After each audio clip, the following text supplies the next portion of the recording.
a story that somebody sent me, and it brought tears to my eyes. In the country of America in 1988, Samuel and Danielle sent their son, Ahmed, off to school. Samuel squatted before him, looked in his eyes.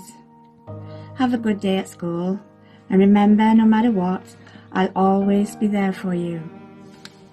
They hugged and the boy ran off to school. Hours later, a powerful earthquake rocked the area. In the midst of the pandemonium, Samuel and Danielle tried to discover what had happened to their son. But they couldn't get any information. The radio announced that there were thousands of casualties. Samuel then grabbed his coat and headed for the schoolyard. When he reached the area where he was brought to tears, Ahmed's school was a pile of debris. Other parents were standing around crying. Samuel found the place where Ahmed's school classroom used to be and began pulling a broken beam off the pile of rubble. He then grabbed a rock and put it to one side, and then he grabbed another one.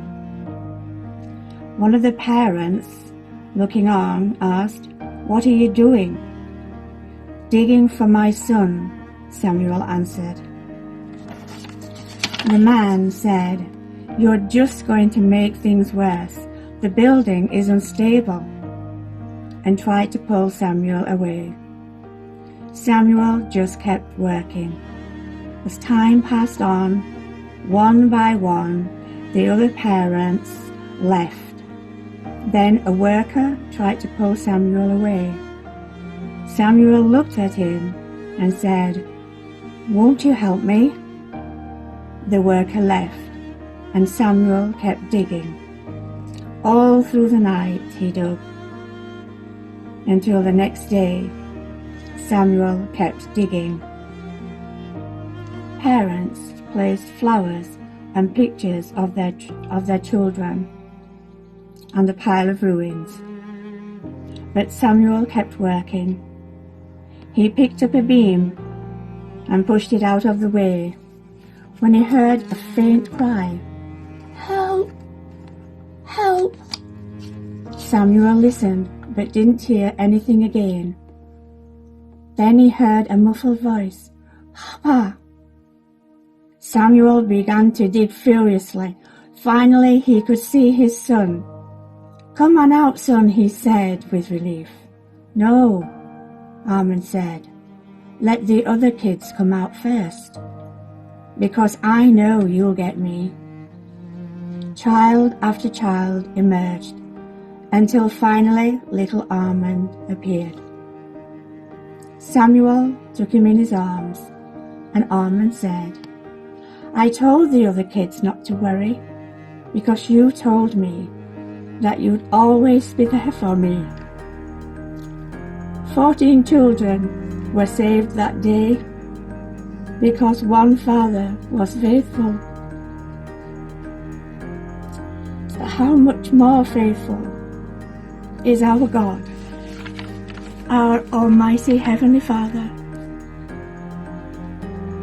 So debris or whatever may come in our life, whatever heartaches, whatever troubles, whatever giants, whatever mountains, whatever fear, we don't need to fear, we don't need to worry, because our God is faithful. I can testify that time and time again in my life where God has been faithful. He has never let me down. He's always been there for me, and He'll always be there for you. Sometimes we feel miles apart from God, and we don't feel that help is coming. But God is there. He will come and rescue you.